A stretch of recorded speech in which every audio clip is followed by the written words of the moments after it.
você que já fala em línguas, você tem uma ferramenta poderosíssima que o apóstolo Paulo, ele descobriu por acaso. E foi o segredo também, a chave do ministério e das revelações que ele escreveu terça parte do Novo Testamento. Foi uma ferramenta que acendeu a igreja primitiva. Eu quero aqui bem rapidinho tocar em alguns assuntos, algumas coisas sobre o orar em línguas, e vocês vão entender, pastores, líderes, que eu estou falando. Na ordem de Deus, Deus não faz nada por acaso, amém? Amém. Na palavra, tudo que está na palavra, até a ordem que as coisas foram escritas é um propósito específico por Deus. Não tem um tio, uma vírgula colocada por vontade humana na Bíblia. Amém? Amém. Então vamos lá, Atos capítulo 2, verso 1.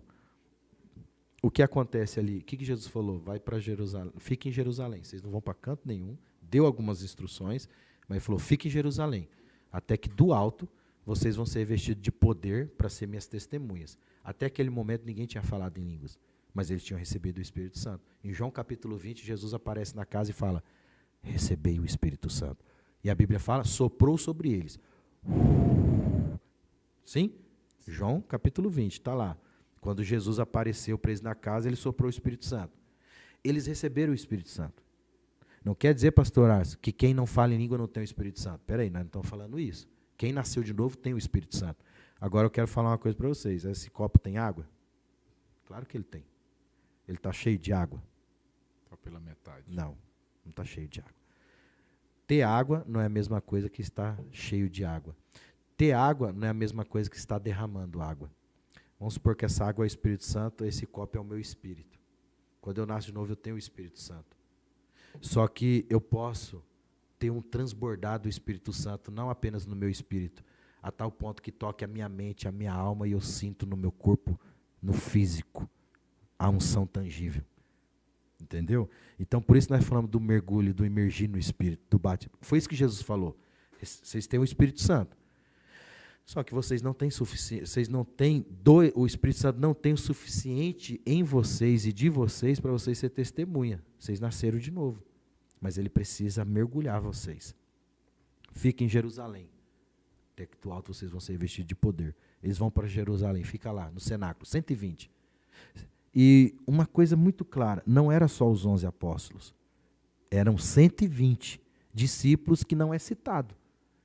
Ali em Atos não cita o nome dos 120, cita o nome dos 11 e mais alguns, que era Maria Madalena, Maria mãe de Jesus e alguns outros. E os outros que não foram citados, não eram importantes? Claro que eram. Só não foram citados, porque, não sei, Deus não quis citar. Quando o Espírito Santo entra no cenáculo, qual é a primeira coisa que acontece no mover do Espírito Santo? Ninguém foi curado, ninguém profetizou, ninguém teve visão, ninguém teve sonho. O que acontece quando a Bíblia narra ali? E veio um vento tempestuoso e encheu a casa onde eles estavam assentados. E apareceu, distribuído entre eles o quê? Línguas. Se as línguas foi o que apareceu primeiro, então Deus já estava dando uma dica para nós. É o fundamento principal do andar no Espírito. Começou a igreja com isso. Inaugurou com isso. Inaugurou com isso. E aí eles começaram a falar em línguas, ficaram cheios do Espírito Santo, e aí eles falaram até em línguas para interpretação ou de sinal para o incrédulo. As pessoas das regiões que estavam ali, da Mesopotâmia, de vários lugares judeus, né, nascidos em várias outras regiões, estavam em Jerusalém na festa do Pentecostes, e aí eles eram estrangeiros. E aquilo aconteceu ali naquele momento, naquele dia. E o Espírito Santo queria que eles ouvissem o Evangelho. Mas Pedro não era um cara estudado. João não era um cara estudado. João era pescador. Malemar devia falar a língua dele. É igual nós. Tem muitos de nós que Malemar fala o português, meu irmão. Quanto mais inglês. Então, se eu estiver numa reunião e tiver inglês, japonês, chinês ali, o poder de Deus cair, não tem tradutor, não tem intérprete, Deus quer salvar aquelas pessoas. E eu tenho o poder do Espírito Santo, eu tenho o fluir das línguas, o Senhor vai me tomar e eu vou começar a falar em línguas e o chinês vai ouvir em chinês, o japonês em japonês, o americano em inglês. É um mover sobrenatural, das variações das línguas. Tem 4. Língua de fogo para edificação pessoal, língua que você ora na igreja, num culto público, e aí tem que haver uma interpretação a nível de profecia, de exortação e consolo. A terceira operação, línguas de intercessão, você ora em línguas intercedendo por uma outra pessoa. E a quarta operação, que é língua sinal para o incrédulo, que não é comum, é algo muito específico, que foi muito específico para aquele tempo. Muitos teólogos falam, não, a língua foi só para aquele tempo, foi só para falar com aqueles incrédulos. Sim, essa quarta manifestação, mas a Bíblia fala, e apareceu línguas de fogo, foi distribuída, cada um deles recebeu, todos ficaram cheios do Espírito Santo, e aí depois passaram a falar, depois de ser cheio, passaram a falar em outras línguas. Variedade de línguas, está lá em 1 Coríntios capítulo 12. Existe variedade de línguas. Mas essa língua que eu contei, que eu estou falando aqui, que a gente tem a prática dela, é a língua de edificação espiritual. E o que é interessante, pastor, também falar que uma frase que eu gosto muito do David, ele fala muita coisa, mas o que eu decorei, você tem de Deus o tanto que você quiser. Então, isso é maravilhoso. Se você ora em línguas, você vai ter o tanto de Deus. Então, quando eu comecei a ensinar sobre línguas na igreja, a dúvida era isso, que uns achavam que só podia orar em língua quando tivesse aquele culto de unção, do fogo. Isso é o maior desperdício do assim, dom. Não é sempre que tem esse culto da unção do fogo, então a pessoa vai orar pouco. Não, você pode orar todos os dias e o tanto que quiser. As pessoas não entendem isso. Você pode orar 1 hora, 2 horas, você tem a língua tem um controle, não é isso? Sim. Tanto que o pastor... É o único dom que você ativa. Que ativa. O único. Ora, ele decidiu ficar lá 5, 6 horas orando, ou subiu no monte, como ele falou, ele tinha um controle. Sendo intencional. Não tinha unção, muitas vezes pela fé. Sem sentir nada. Sem sentir nada. O que me levava para lá? Convicção da palavra.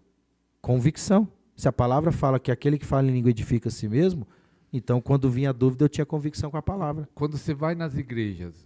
Eu acho que as igrejas que convidam você já sabem que você vai falar sobre línguas, você vai para ministrar sobre línguas. Tem igreja que sabe que você tem esse ensinamento? A maioria não. Conhece um pouco a gente pelo Instagram, pelas ministrações, mas algumas sim. Mas quando você chega nessa igreja que não sabe que você tem esse ensinamento da oração em línguas, quem sabe já espera que você vai falar. Você ensina sobre a oração em línguas nessa igreja ou não? Como é que é? Ensino. Ou tem resistência? Tem, muita resistência, mas mesmo assim eu ensino. Mas a resistência da igreja? Da igreja. Por causa da construção de ensino errado, construção doutrinária, às vezes dos próprios líderes. A resistência que eu vejo, porque quando você vai para o ensino desse princípio, você vai você vai desconstruir algumas coisas. E desconstrução não é fácil. E outra coisa, eu comento com muitos pastores amigos. Se eu quero ficar com a minha vida boa, tranquilo, o diabo não me encher as paciências, é só eu parar de falar sobre oração em línguas. Mas todas as vezes, é só eu parar. Nós somos às vezes coagidos a não falar tanto, né, pastor? O ministério da libertação é fundamental. Muitas pessoas estão presas em feitiçaria, presas em maldições familiares, presa no pecado, no vício, e Deus está levantando uma geração forte para libertar os que estão cativos, porque a Bíblia fala, para isso se manifestou o Filho de Deus, para desfazer as obras do diabo. Então Deus está levantando a sua igreja para libertar os que estão presos, e Deus quer levantar a sua vida, Deus quer levantar o seu ministério. O tempo está acabando, estamos nas últimas horas, nos últimos minutos. Deus quer levantar um ministério de libertação forte. Por isso, aproveita agora, aproveita esse super promoção, super oferta, 10 e-books sobre cura e libertação. Aproveita enquanto há tempo, aproveita essa oferta. Link na descrição, vai durar pouco tempo.